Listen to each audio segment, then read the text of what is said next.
For Week 14 waiver wire, trade values, streaming options, rankings, stardom and sit-em, cheat sheet, sleepers, DFS values editors note all rankings updated as of Thursday at 3:30 p.m. as to reflect the latest news and changes our experts have made. PPR rankings, QBR, take ADST note all rankings for standard scoring. Quarterback rankings midweek changes, Matthew Stafford and Tyrod Taylor are practicing, so we're ranking them. But should you start them? That's a different question. The answer for Taylor is easier, probably not. For Stafford it's extremely difficult, and I'll admit my ranking of him at 12 is a bit of a hedge for now. Dave has him 14th. If Stafford was 100%, I'd rank him 4th, and if he practices fully on Friday, that's where I'll move him. But as of Thursday I don't have the certainty to start him over the Thursday night quarterbacks. Thursday night advice: you're probably starting Drew Brees if you have him, and maybe Matt Ryan too. The one piece of caution I would offer is that both of these secondaries are getting healthy. Trusting Alex Smith, Dave and I have Alex Smith as a top 5 quarterback, while Jamie has him down at no. 11. Still, that's higher than any of us had him ranked in Week 13. Smith torched the Raiders for 342 yards and 3 touchdowns earlier this season, but that was on the road, where he's oddly been much better this season. Benching studs: it's tough to bench your studs in the playoffs, but that's exactly what we're suggesting with Cam Newton and Kirk Cousins. None of us have Cousins ranked inside the top 14, and only Dave thinks Cam Newton is a definite starter this week. Both quarterbacks rank inside the top 6 for the season, but they have miserable matchups in Week 14. What's up with Jameis Winston? Dave and Jamie have Winston ranked 12th and 14th respectively. I have him 3rd. That might be weird since I'm the guy that once compared Winston to Blake Bortles. All my rankings start with the numbers, so here they are. I'm projecting Tampa Bay to score 27 points this week at home against the Lions.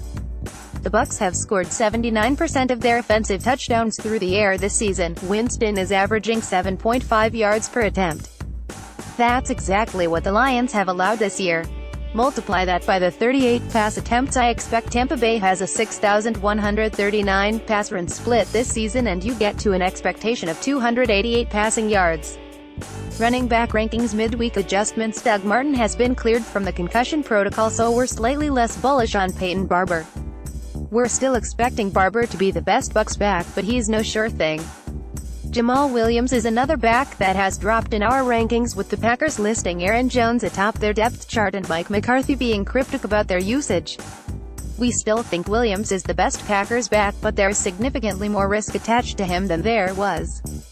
Thursday night advice: it sounds like Mark Ingram is going to play, so you're starting him, Devonta Freeman, and of course, Alvin Kamara. Tevin Coleman is a boomer bust flex. It's likely you're going to need a touchdown to feel good about starting him, but this game does have the highest over-under of the week. We love Lamar Miller as a consensus top 8 back for us in Week 14, and that probably sounds weird. He had a lot of big boom games this year, but has been remarkably consistent, with only one game under 7 fantasy points all season long.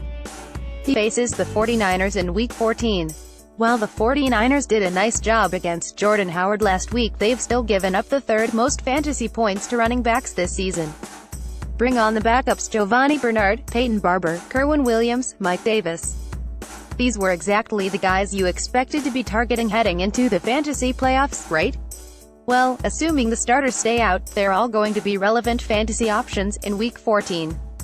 We all have Bernard and Barner in the top 24, and agree that Mike Davis is an excellent flex option. Williams is more of a wild card, but assuming Adrian Peterson is out again, I like him as a low-end no.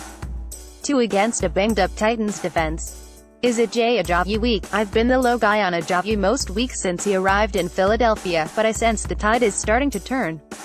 My impression was that the Eagles preferred to save Ajayi's heavy workload for the playoffs, and before Week 13 they hadn't really needed him. But after a jolting first half against Seattle, the Eagles went with more Ajayi and less LeGarrette Blount, as Ajayi led the Eagles in snaps at running back for the first time all season. Here's what I expect: I'm giving Ajayi 40% of the team's carries in Week 14 at 5 yards per carry. That may seem like a lot, but he's averaged 7.9 since arriving.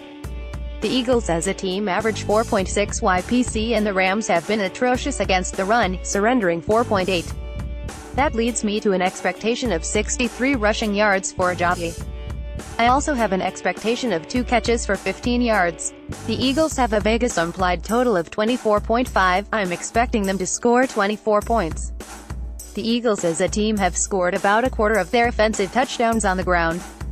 I have the team implied for 1.1 rushing touchdowns with Ajayi at 60% to score either a rushing or receiving touchdown. 0.78 total yards with a 60% chance to score puts him in a similar position to guys like Frank Gore and Mike Davis, with Ajayi having a slight edge in upside.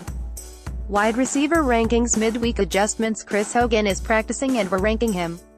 He has huge upside this week in a great matchup without Rob Gronkowski. The choice will become more difficult if he draws a questionable tag on Saturday. With Matthew Stafford practicing, I've also bumped Marvin Jones and Golden Tate up into number 2 WR range. I am still pricing in some Stafford injury risk, so they move even higher by Sunday. Thursday night advice: Julio Jones and Michael Thomas are easy starts. After that it gets complicated.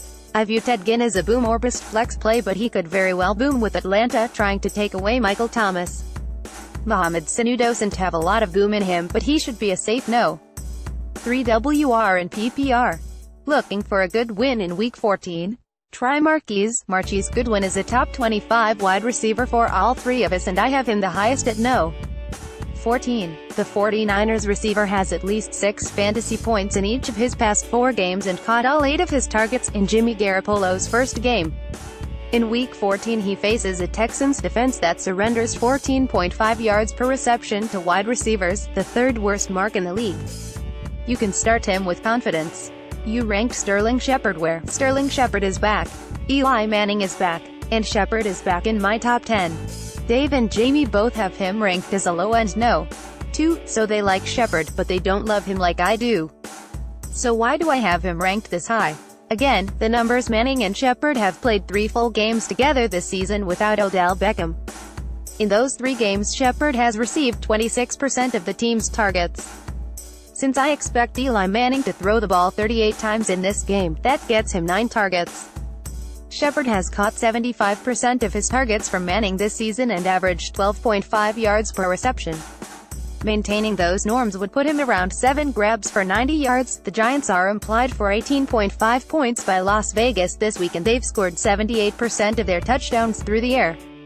With Shepard projected to account for nearly 40% of the team's receiving yards, I have him at a 70% chance to get in the end zone. Tight end rankings midweek adjustments. Greg Olsen is sounding optimistic about this week, so we're ranking him as a borderline no.